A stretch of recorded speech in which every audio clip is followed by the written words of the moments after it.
Sveiki, jūs klausotės kasdieninės manos, su jumis esu aš, pastorius Mindaugas Pikūnas. Gyvename netobulame pasaulyje.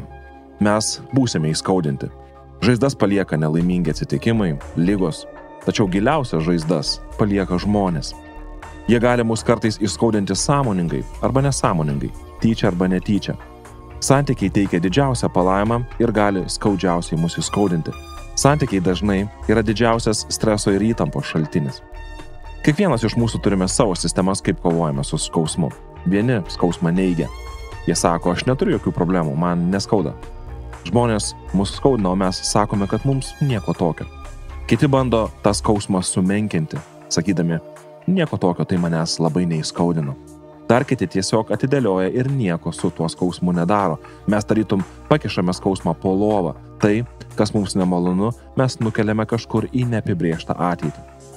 Skausmo ignoravimas niekada neatneša išgijimo. Nekreipimas dėmesio į skausmą nepadės. Žmonės sako, kad laikas gydo žaizdas. Kartais laikas dar viską labiau pablogina, jei mes vis atidėliojame. 39 psalmėje randu tokius žodžius. Tylėjau ir nieko nesakiau, bet mano skausmas tik padidėjo, širdis man užkaito krūtinėje. Nereikia net Biblijos, kad sužinotume, jog tylėjimas, ignoravimas ir atidėliojimas skausmo nepadeda. Psalmių knygos 23 skyriuje 5 eilutėje karalius Dovydas rašė: Tu paruoši man stalą mano priešų matomoje vietoje, patepi dosniai mano galvą aliejumi, sklidina mano taurė. Kalbėdamas apie dievų ir žmonių santykį, Dovydas, kadais ir pats buvęs ganytojų, naudoja ganytojo ir kaimenės įvaizdį. Šioje psalmėje Dovydas pasinaudoja 3 skirtingomis vaizdinėmis priemonėmis, bandydamas perteikti, kaip Dievas rūpinasi žmonėmis.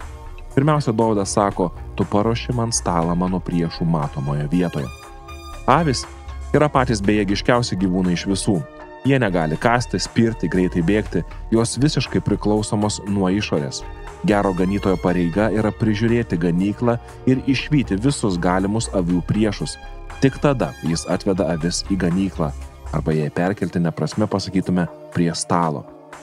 Laiške Romiečiams 12 skyriuje 19 eilutėje apaštalas Paulius rašo: Nekeršykite patys, mylimieji, bet palikite tai Dievo rūstybė, juk parašyta: Mano kerštas, aš atmokėsiu, sako viešpats.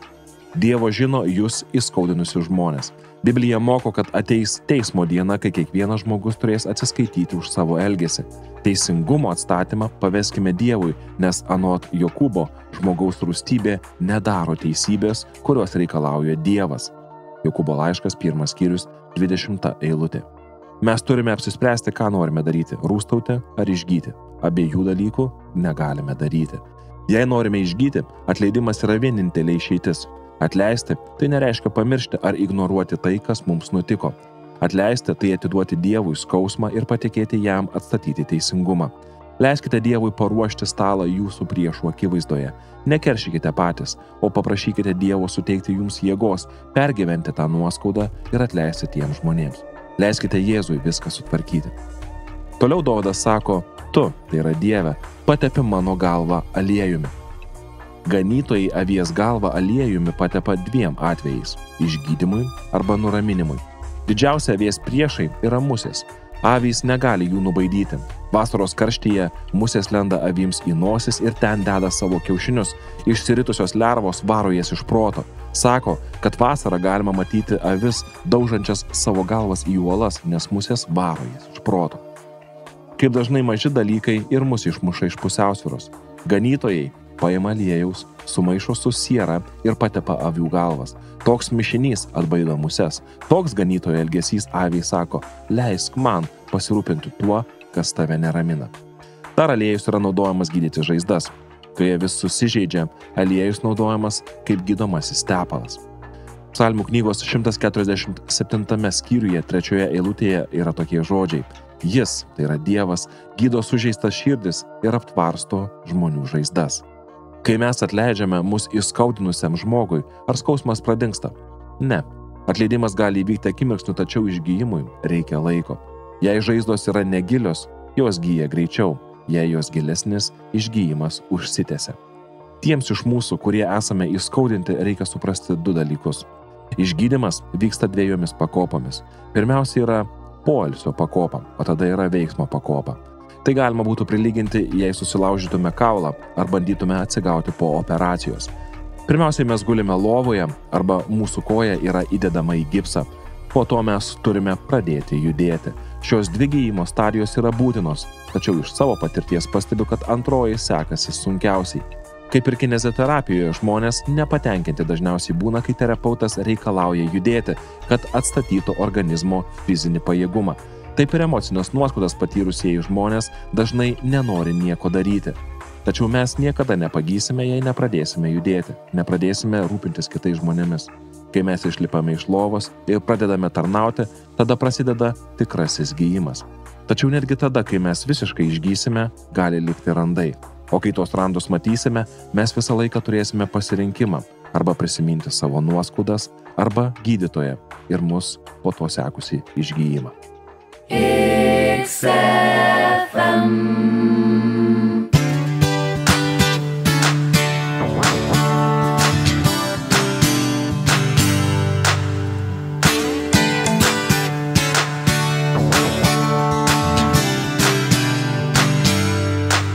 Taigi mūsų kova ne su kūnu krauju, bet valdovais tamsos kunigaikščiais. Todėl tverkitės už visų Dievo ginklų, kad pavyktų laimėti piktą dieną.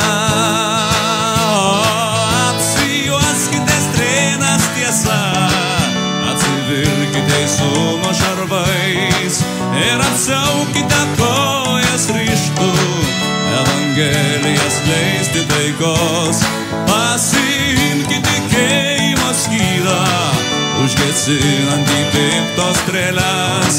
Pasiimkite išganymo šalmą, dvasios kardą ir ryžtą maldos.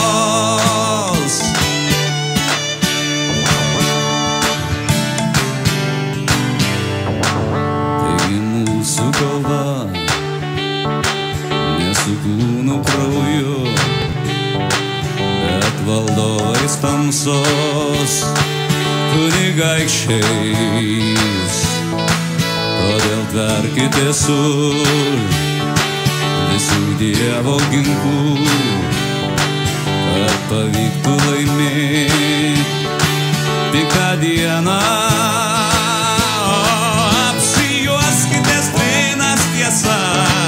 Atsivilkite teisumo šarvais ir apsiaukite kojas ryžtu, Evangeliją skleisti taikos. Pasiimkite tikėjimo skydą, užgesinantį piktos strėles. Pasiimkite išganymo šalmą, dvasios kardą ir ryžtą maldos.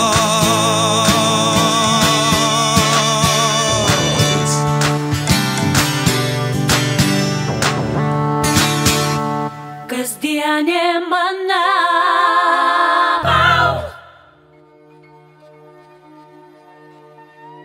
Psalmių knygos 23 skyriuje 5 eilutėje karalius Dovydas rašė: Tu paruoši man stalą mano priešų matomoje vietoje, patepė dosniai mano galvą aliejumi, sklidina mano taurė. Jėzus pasirūpins mūsų priešais ir mūsų žaizdomis. Jis taip pat pažada pasirūpinti ir mūsų poreikiais. Sklidina taurė, rašė Dovydas. Biblijoje sklidina taurė simbolizuoja visišką pasitenkinimą. Tai lyg reikštų, turiu viską, ko man dar reikia. Vidurio rytuose daugiausiai, ką sutiksime, tai dykuma. Jei kas tokioje aplinkoje jums duoda sklidiną taurę, tai reiškia, kad jie turi daugiau, nei jums reikia. Kai mes gydomės savo emocinės žaizdas, žvelkime į Dievą, tikėdamėsi, kad Jis patenkins mūsų poreikius. Kodėl tai svarbu? Dažniausiai mes įsiskaudiname, nes tikimės, kad kiti žmonės mums duos tai, ką gali duoti tik Dievas. Joks žmogus negali jums suteikti visiško saugumo, joks žmogus negali suteikti jums visiškos laimės, joks žmogus neduos jums tiek meilės, kiek jums jos reikia. Jei viso to reikalausime iš žmonių, mes giliai nusivilsime. Jūs turite poreikių, kurias gali patenkinti tik Dievas. Žmonės nesugebės jūsų mylėti 24 valandas per parą. Jie negalės jūsų visada apsaugoti ir padaryti visada laimingais. Jie to tiesiog negali padaryti, nes yra žmonės ir jie nėra Dievas. Dievas gali patenkinti visus mūsų poreikius. Jis niekada nėra blogos nuotaikos, jo jėgos neišsenka, jis niekada mūsų nenuvils, jei žvelgsime į jį, mūsų taurė visą laiką bus sklidina. Kai jūs ateinate į kito žmogaus namus, ar kada nors galvojate, kiek laiko yra mandagu ten būti ir kada jūs jau turėtumėte ruoštis išeiti? Arba ar kada nors jūs aplankė koks nors žmogus, jis užsibuvo ir jūs nežinojote, kaip mandagiai juo atsikratyti? Vidurio rytuose yra tokia tradicija. Jei jūs atėjote į svečius, net jei esate nepažįstamasis, pirmiausiai jums yra pasiūloma atsigerti. Išgėrus vieną puodelį, jis yra vėl pripilamas. Tol, kol jis yra pripildomas, tol galima ir būti svečiuose. Jei po kelių puodelių jis yra paliekamas tuščias, vadinasi, jau atėjo laikas eiti namo.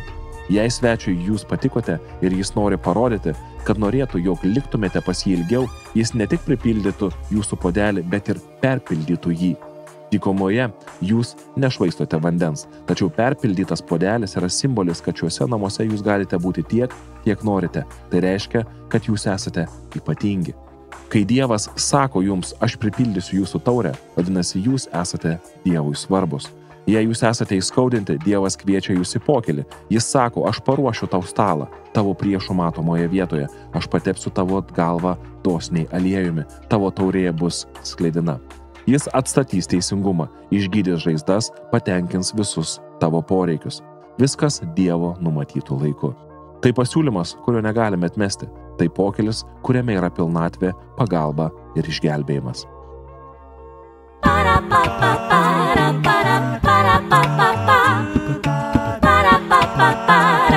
Kasdienė mana.